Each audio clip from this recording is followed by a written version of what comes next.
Today we are going to study about reflex actions. Reflex actions क्या होती है? Reflex actions का मतलब होता है कि actions which are not under willpower of human beings. ठीक है?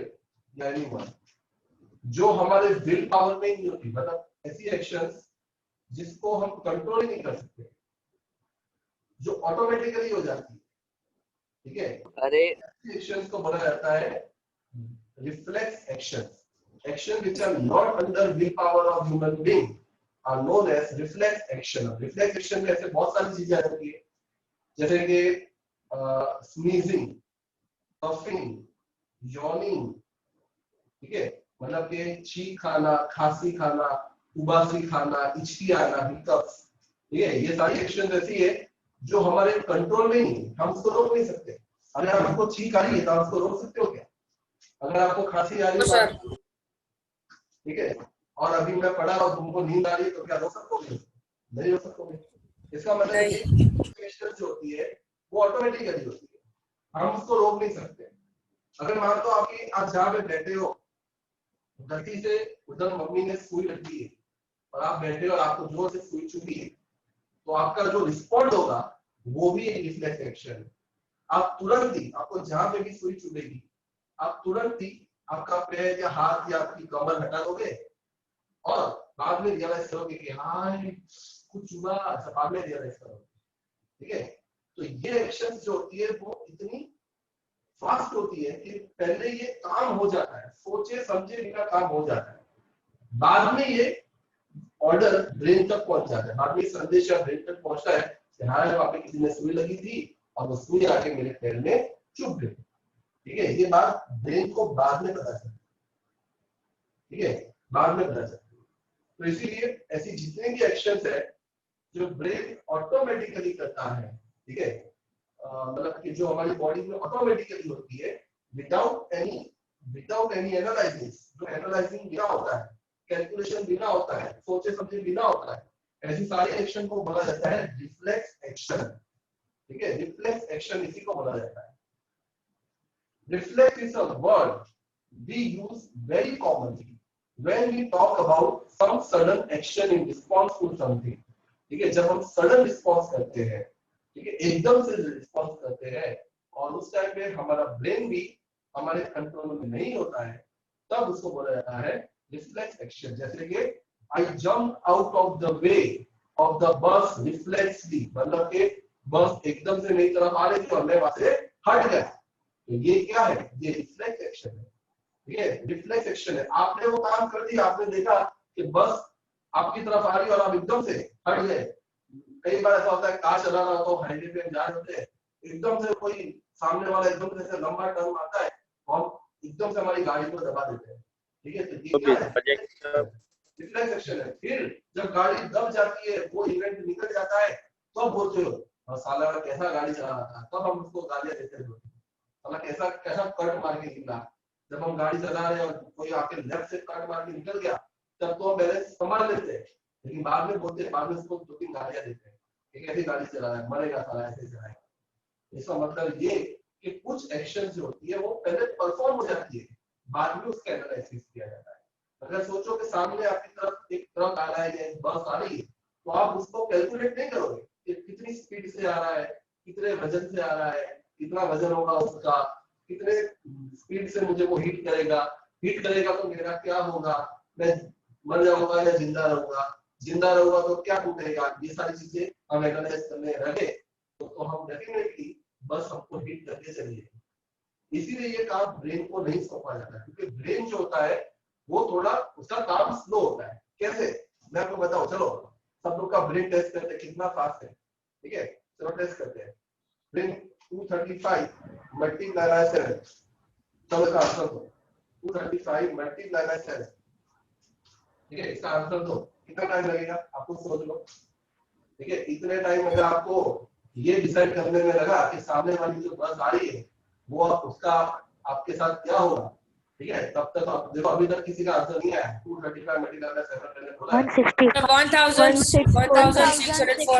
1655 ठीक है, मतलब कम से कम 20 सेकंड लग गए आंसर आने में। आप सोचो यस एक सिंपल का मैथमेटिक्स कैलकुलेट करने में ब्रेन अगर 20 सेकंड लगाता है तो सोचो वो 5 सेकंड में जो फैसला करेगा कि आप जिंदा रहोगे या बचा रहोगे, तो उसके लिए ब्रेन के ऊपर कैसे भरोसा रख सकते हैं। इसीलिए ये रिफ्लेक्स एक्शन की जितनी भी एक्टिविटीज होती है वो ब्रेन नहीं करता है, उसके ऊपर हम भरोसा नहीं करते, क्योंकि ब्रेन हमारा स्लो काम करता है, क्योंकि ब्रेन को पूरी बॉडी से इंफॉर्मेशन मिलती है, पूरी बॉडी से इंफॉर्मेशन मिलती है, वो उसको एनालाइज करता है, फिर ऑर्डर देता है।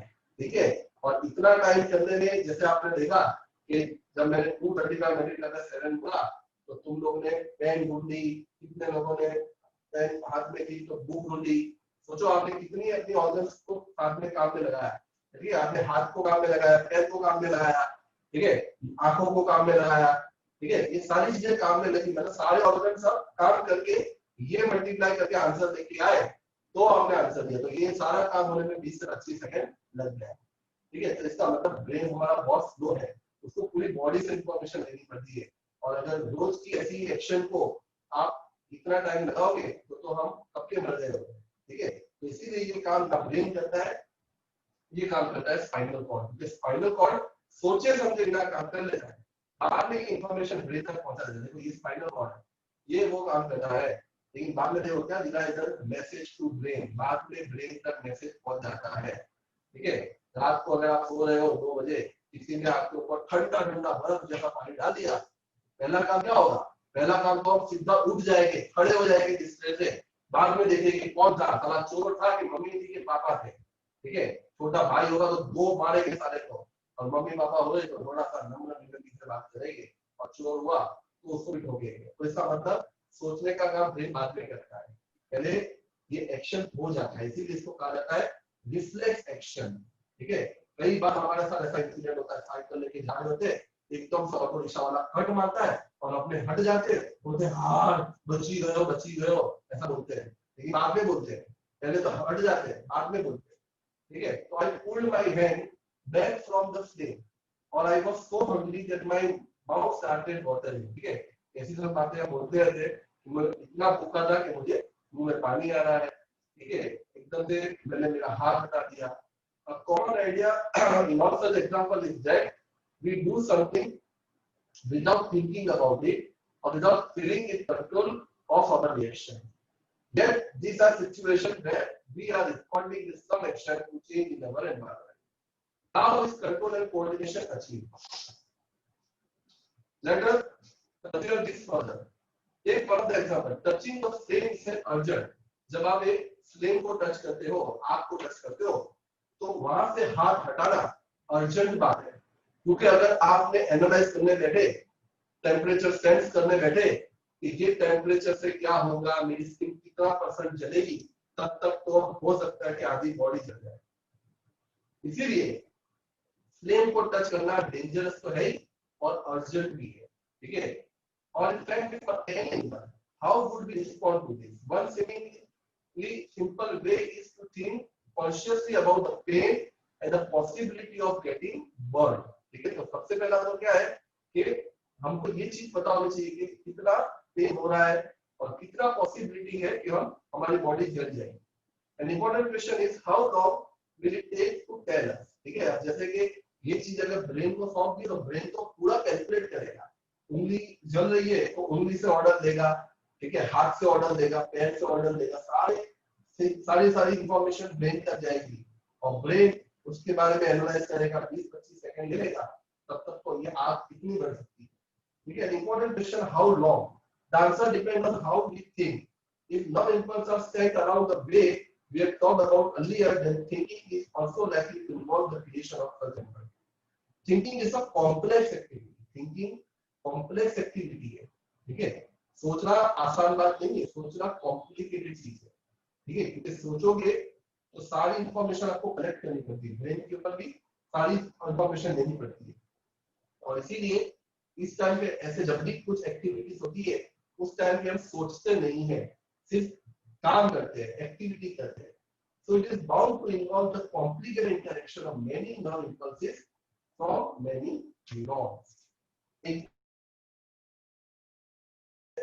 So neurons की वजह से it is a dense network of interaction orange neuron. It sites in the forward end of the skull and receives signal from all over the body. पूरी बॉडी में से सिग्नल इकट्ठा करती है. Obviously, in order to receive the signal, this thinking part of the brain in the skull must be connected to nerves from various parts of the body. मतलब ये हमारी body में जो ये नर्व्स होते हैं या न्यूरॉन्स होते हैं, पूरी बॉडी में सब जगह पे कनेक्टेड होते हैं. तभी तो हम हाथ पैर मुंह सब जगह से इंफॉर्मेशन कलेक्ट कर लेते हैं. ठीक है. तो ये सारे मतलब अगर आज मुझे उंगली में जलन हो रही है, उंगली में मेरा फ्लेम पे हाथ है, तो ये चीज मेरे ब्रेन को इसीलिए पता चलती है क्योंकि उंगली से लेके ब्रेन तक सारे न्यूरॉन्स एक दूसरे के साथ कनेक्टेड है. और ब्रेन जब मुझे ऑर्डर देता है कि भाई अपने हाथ के मसल्स को मूव कर, तो मसल्स में भी सारे मेरे न्यूरॉन्स कनेक्टेड है. ठीक है. तो यहाँ पे हमारी पूरी बॉडी में आप कहीं पे भी अपने आप को एक चुंडी मार के देखो, एक पिन मार के देखो, आपको सब जगह पे दर्द होगा. ठीक है. क्योंकि हर जगह पे आपके नर्व सेल है, न्यूरॉन्स है. हाँ, बाल में नहीं होगा, आपका बाल कोई काट के भी चला जाएगा. लड़कियां है जैसे पीछे से कोई चोटी काट भी देगा तो पता नहीं चलेगा कि चोटी काटी, क्योंकि बाल के अंदर न्यूरॉन्स नहीं है. ठीक है. बाकी आपकी जितनी भी स्किन है, बॉडी के ऑर्गन्स है, सब जगह पे न्यूरॉन्स है. इसीलिए ये सारे न्यूरॉन्स से जब इंफॉर्मेशन ब्रेन तक पहुंचती है तो भाई उसको काम करने में टाइम लगता है और इसी टाइम में एक्सीडेंट हो सकता है. इसीलिए ये जिम्मेदारी हम ब्रेन पे नहीं सोच सकते, बहुत रिस्की वाला काम हो जाएगा. Obviously, in order to receive the signal, the thinking part of the brain in the skull must be connected to the nerve.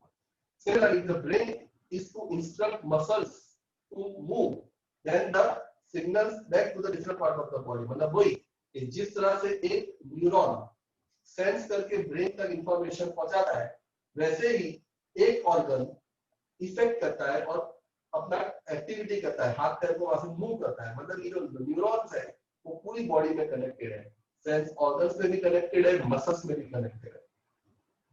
If all of this is to be done when we touch a hot object, it may take enough time for us to get one. How does the design of the body solve the problem? Rather than having to think about the sensation of heat, if the nerves that detect the heat were to be connected to the nerves that move muscles in a simple way, the process of detecting the signal of the input and responding it to by output action might be completed quickly. ठीक है. मतलब अगर brain ना हो thinking, अगर thinking fast हो तो ये सारा काम फटाफट होगा. लेकिन अगर ब्रेन का काम स्लो है, जैसे मैंने बताया कि ब्रेन को पूरी बॉडी से इंफॉर्मेशन देनी पड़ती है, तो ऐसी सिचुएशन में ब्रेन इतना फास्ट काम नहीं कर पाता. Such connection is commonly called a reflex arc. अब देखो रिफ्लेक्स आर्क क्या होता है. यहाँ पे आप ये जो लाल लाइन दिख रही है, ये रिफ्लेक्स आर्क है. देखो ये रिफ्लेक्स आर्क है. ठीक है. This is a reflex arc. Okay. अब रिफ्लेक्स आर्क जो होती है, यहाँ पे रिसेप्टर्स है, रिसेप्टर. अब जैसे कि आप देख सकते हो कि ये एक हॉट बॉडी है. ठीक है. एक चाय का बर्तन है. ठीक है. ये एक हॉट बॉडी है. उस हॉट बॉडी पे ये हाथ टच हो रहा है, तो जो स्किन है, स्किन जो है वो हमारा रिसेप्टर ऑर्गन है. दो ऑर्गन होते हैं, receptor organ and effector organ. Receptor organ मतलब जो सेंस करता है. ठीक है. सेंस करता है. तो यहाँ पे जो उंगलियां है और जो स्किन है वो रिसेप्टर है. रिसेप्टर को ये बर्तन गर्म लगता है. ठीक है. तो वहां से इंफॉर्मेशन कब होती है, सेंसरी न्यूरॉन. अब ये सेंसरी न्यूरॉन मैंने कल आपको बताया था, अगर आपने लेक्चर अटेंड किया हो, तो सेंसरी न्यूरॉन कुछ ऐसे कनेक्टेड है. ये एक सेंसरी न्यूरॉन. ठीक है. फिर ये दूसरा सेंसरी न्यूरॉन. ठीक है. फिर ऊपर चला गया, समझ चला. ये तीसरा सेंसरी न्यूरॉन.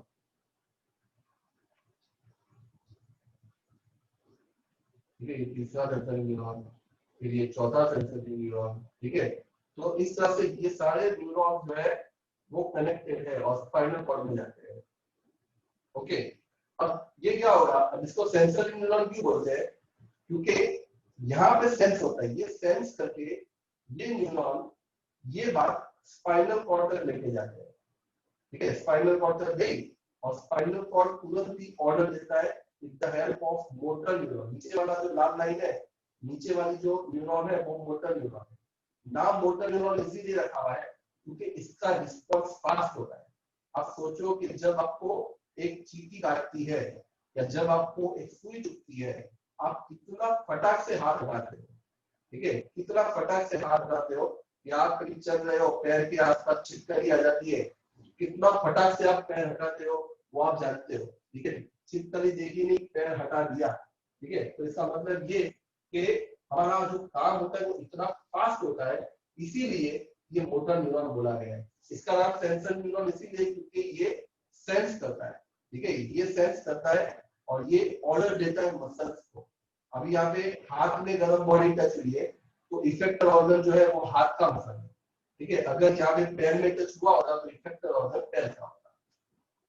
ये सारा काम हो जाने के बाद ये मैसेज किसको पहुंचता है, ब्रेन को पहुंचता है, ठीक है। Message to the brain, message to the brain का मतलब बाद में ब्रेन को पता चलता है, अरे भाई गरम गरम हाथ पे ये चाय की केतली लगी, ये बाद में पता चलता है। पहले तो ये सारा काम ही हो जाता है, सारा काम एक्टिविटी कंप्लीट हो जाती है, बाद में ये बात ब्रेन तक पहुंचती है और ब्रेन बाद में इसका एनालाइज करता है कि भाई कितनी क्या हुआ, जला नहीं जला, गरम लगा ठंडा लगा, वो सब बाद में पता चलेगा, पहले तो काम पूरा ही हो जाता है, ठीक है। मतलब ये जो सडन एक्शन होती है ये काम ब्रेन नहीं करता है क्योंकि ब्रेन बहुत स्लो होता है, ठीक है। ब्रेन अगर करने बैठेगा तो एक्सीडेंट हो चुका होगा और डैमेज भी हो चुका होगा, इसके लिए डैमेज से सर सारा काम रिफ्लेक्स करता है।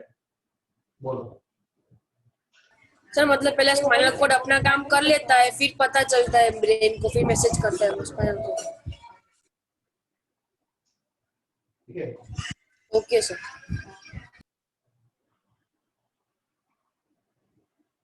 नाउ अब बात आती है ह्यूमन ब्रेन की, ठीक है।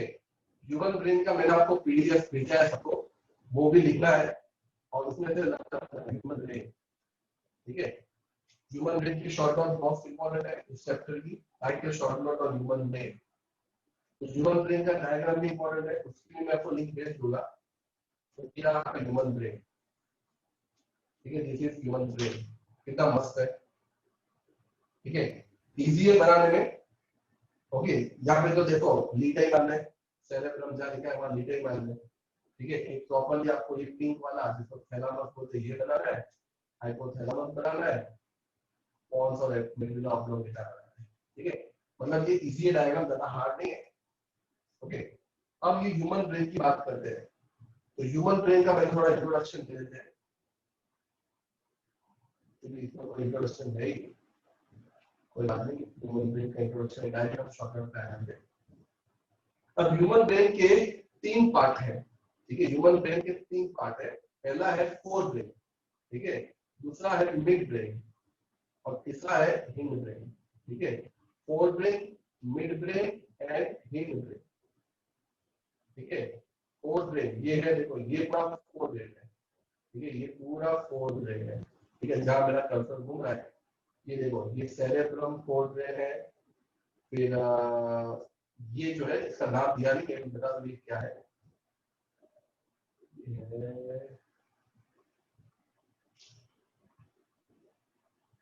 ये है थैलामस, इसको बोलते हैं थैलामस,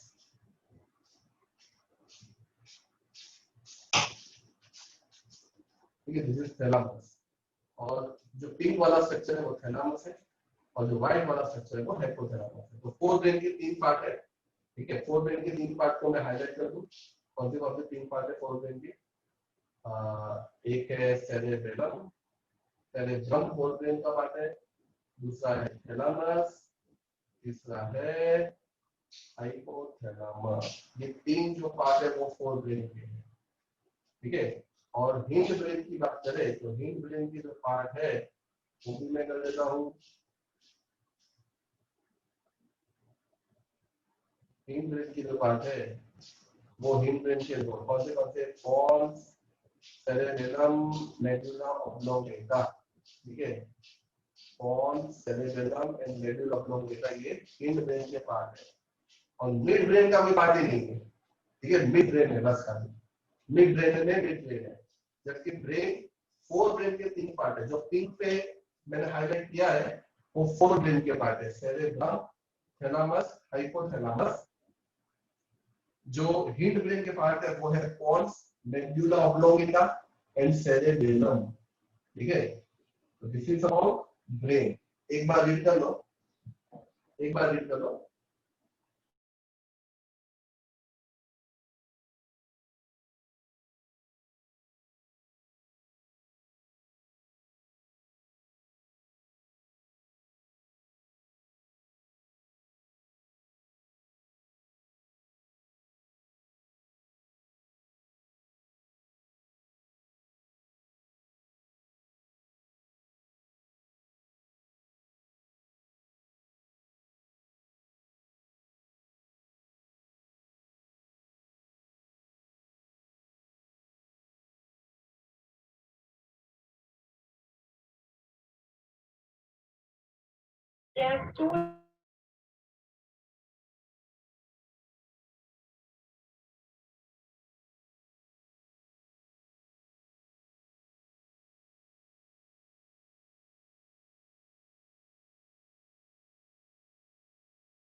हाँ, तो हम कहाँ पे थे? तो फोर ब्रेन के तीन पार्ट है, सेरेब्रम, थैलामस, हाइपोथैलामस। इन ब्रेन के तीन पार्ट है, it is medulla oblongata, cerebellum and pons. अब हम शॉर्टकट पे आते हैं, ठीक है। तो central nervous system consist of the brain and spinal cord.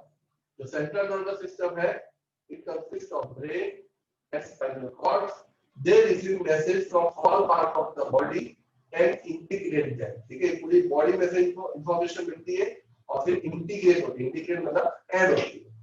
The human brain is divided into three regions: forebrain, midbrain, hindbrain। ठीक है, थ्री रीजन है, forebrain, midbrain and hindbrain। जो मैंने आपको बताया, forebrain के तीन पार्ट है, cerebrum, thalamus and hypothalamus। फिर से एक बार देख लेते हैं, cerebrum, thalamus and hypothalamus। ठीक है, पिंक वाला दिख रहा है, ये forebrain के पार्ट है, cerebrum, thalamus and hypothalamus।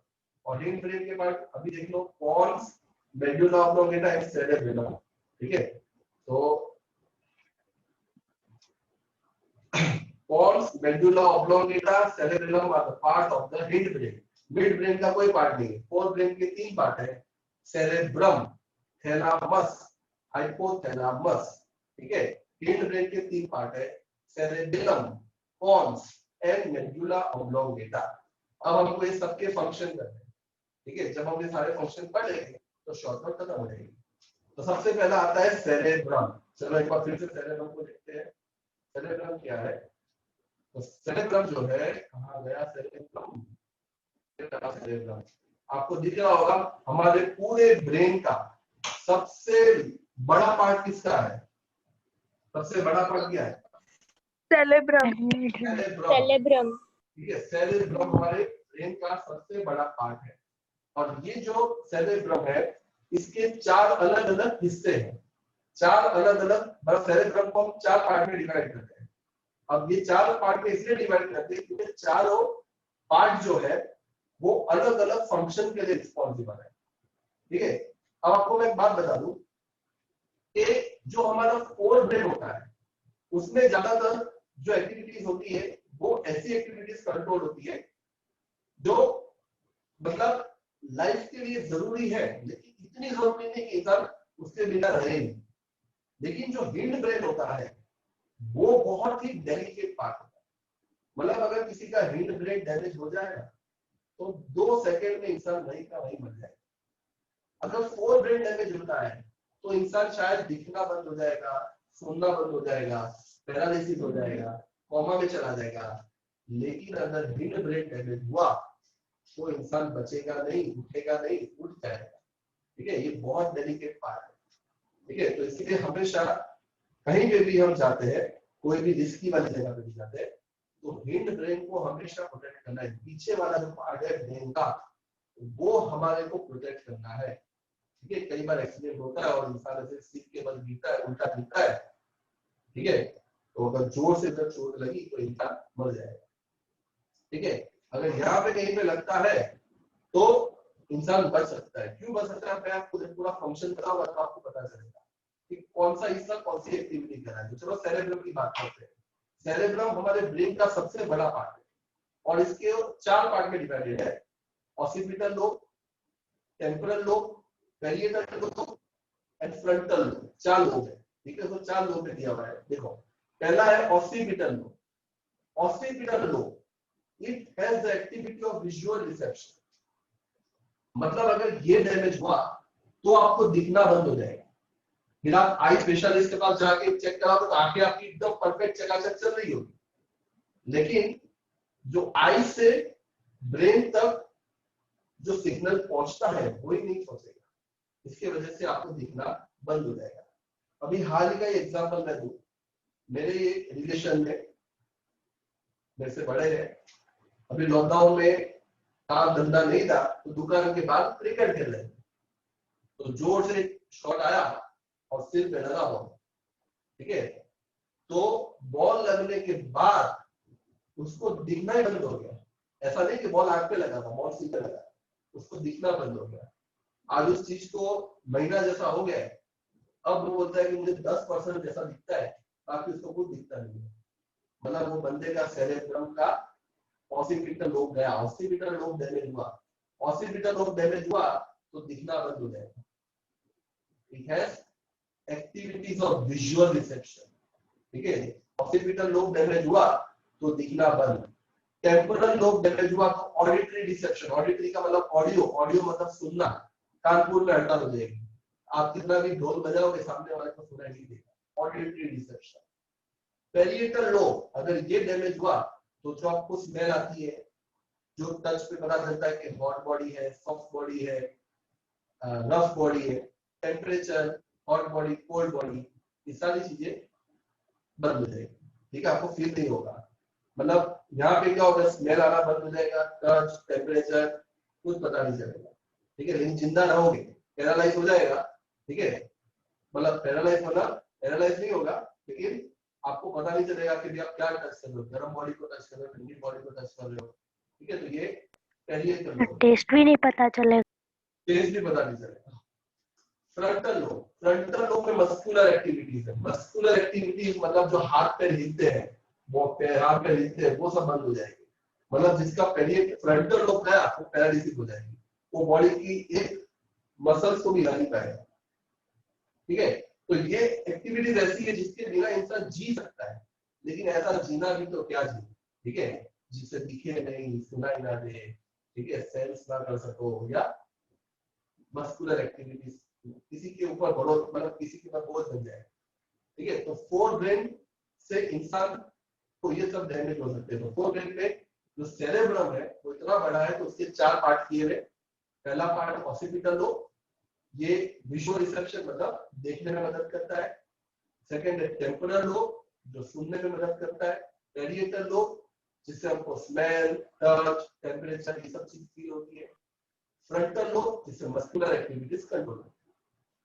ठीक है, फिर अगर सेरेब्रम है sensory area, the information is received from sense organ. ठीक है, सेरेब्रम जो था उसके अंदर ऐसे सेंसरी एरिया है, ये सारे सेंसरी एरिया है, इसीलिए तो वो स्मेल कर पाता है, टच कर पाता है, सुन पाता है, देख पाता है। ठीक है, तो इंफॉर्मेशन अलग अलग ऑर्गन से पहले का आती है, सेरेब्रम में आती है, और इसीलिए ये पार्ट में सारे सेंस करने वाले काम होते हैं। ठीक है, touch, temperature, hot body, soft body, cold, rough body, ठीक है, टू लिसन, ये सारी चीजें में कंट्रोल। ठीक है, तो ये तो था sense organ. Similarly there is some motor information as said. ठीक है, तो जैसे सेंस ऑर्गन से एक सिग्नल आती है और मोटर न्यूरॉन से ये सिग्नल मसल्स को भेजा जाता है, जैसे भी अपने रिफ्लेक्स एक्शन में देखा। ठीक है, तो वैसे ही जहां पे इंपॉर्टेंट बात नहीं है, जहां पे रिफ्लेक्स एक्शन की बात नहीं है, वो काम ब्रेन करता है। जहां पे मतलब बस सोचने वाली बात है, नॉर्मल जो काम है, रूटीन वाला काम है, उसमें ये चीज जो हमने रिफ्लेक्स एक्शन में देखा वो ब्रेन करता है।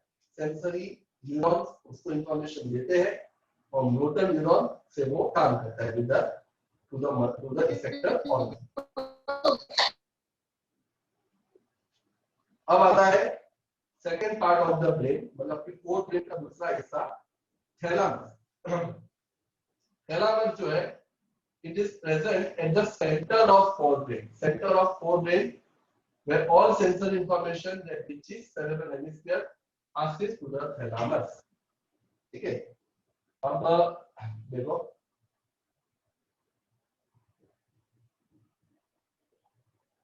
अब ये देखो ये थैलामस है। अब यहाँ से सारी इंफॉर्मेशन आई और वो स्पाइनल कॉर्ड की तरफ जाएगी, तो रास्ते में क्या आएगा? थैलामस। सेंसरी सेरेब्रम से सारी इंफॉर्मेशन कहाँ पहुंचती है? थैलामस। थैलामस से कहाँ पहुंचती है? हाइपोथैलामस। और हाइपोथैलामस से कहाँ पहुंचती है? Hind brain. और हिंड ब्रेन से कहाँ पहुंचती है? Spinal cord. ठीक है, तो ये है second part. Thalamus, it is present at the center of brain and all sensory information that reaches cerebral hemisphere passes to the thalamus। सारी इंफॉर्मेशन थैलामस तक पहुंचती है। फिर आता है हाइपोथैलामस। हाइपोथैलामस क्या है? ये फोर ब्रेन इसके ऊपर है और हिंड ब्रेन इसके नीचे है, तो ये मिड ब्रेन के आसपास है। ठीक है, तो it is located below thalamus, thalamus के नीचे। और इसका काम क्या होता है? ब्लड प्रेशर को रेगुलेट करना। आज तुम्हारा ब्लड प्रेशर, मेरा ब्लड प्रेशर सबका नॉर्मल है, हाइपोथैलामस की वजह से। आपको भूख लगती है, बॉडी का टेम्परेचर मेंटेन होता है, प्यास लगती है, ये सारा काम हाइपोथैलामस करता है। ठीक है, तो हाइपोथैलामस आप डायग्राम में देख लो कहाँ पे लोकेटेड है। डायग्राम में आप देखोगे वो थैलामस के नीचे है। ठीक है, ये व्हाइट वाला पार्ट जो है वो हाइपोथैलामस है और वो थैलामस के नीचे है। ये ब्लड प्रेशर मेंटेन करता है, भूख प्यास मेंटेन करता है, बॉडी का टेम्परेचर भी मेंटेन करता है। ठीक है, सर रीजन होना है, हो रहा है, ब्रेन की शॉर्टकट खत्म कर दी है। ठीक है, मिड ब्रेन पे सर रीजन हो जाए लेस देन 1 मिनट। हाँ, एक बार रीजॉइन हो जाते हैं। ठीक है, मैं बंद कर रहा हूँ, फिर वापस आ जाओ।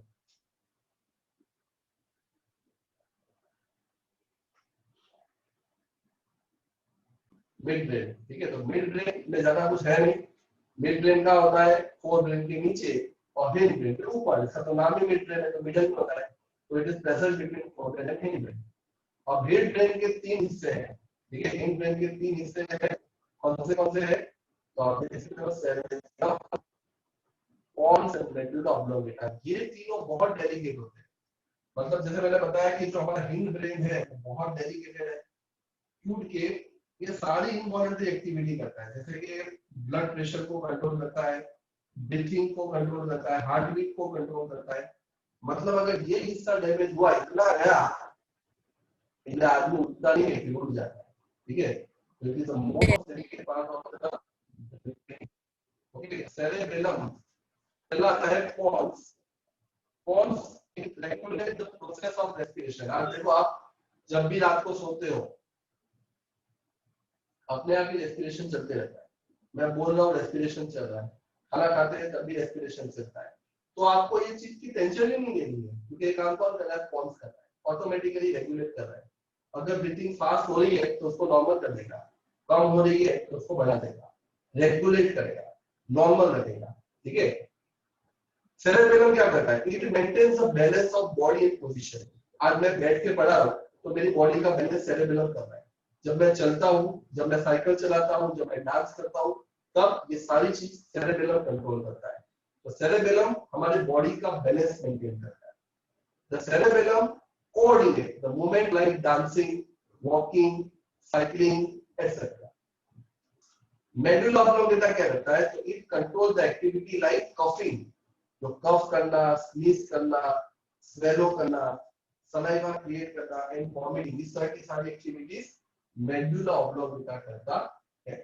It controls the activities of reflexes like coughing, sneezing, swallowing, swallowing मतलब खाना को चबाना, सलाइवा बनाना, ये सारी एक्टिविटीज कौन करता है? मेडुला ऑब्लोंगेटा करता है। तो this is all about human brain. एक बार अच्छी तरह से रीड कर लो, तुम्हारे मोबाइल में भी पीडीएफ आ चुका है। अगर डाउट है तो अभी पूछ लो।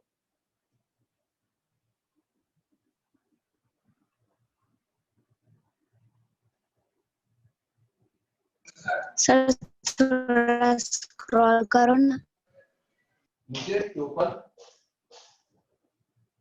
ऊपर। क्या पढ़ना है? मिड ब्रेन के ऊपर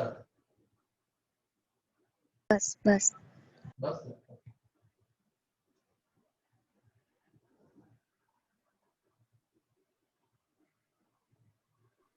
सर थैलेमस वाला वापस से समझाओ। थैलेमस जो है it is present at the centre of the brain. क्या पॉइंट है कि सेंटर ऑफ द ब्रेन। देखो ये पिंक वाला पार्ट जो है वो थैलेमस, ठीक है, सेंटर ऑफ द ब्रेन है। फिर सेरेब्रम में सारी सेंसर इंफॉर्मेशन जो फोर ब्रेन से आती है, ठीक है, वो बाद में कहा जाती है थैलेमस में जाती है। Which is cerebral hemisphere passes to the thalamus, ठीक है। Okay sir. सारी फंक्शन पहले सेरेब्रम में आती है, सेरेब्रम से जहाँ पे वो नीचे की तरफ जाती है तो सेरेब्रम से ये सारी इंफॉर्मेशन थैलेमस में पहुंचती है, ठीक है, ऐसा लग रहा है। सेरेब्रम में it is the largest and most क्या लिखे अपने को समझ नहीं आ रहा। Complete coil cerebrum is the largest and most complex part.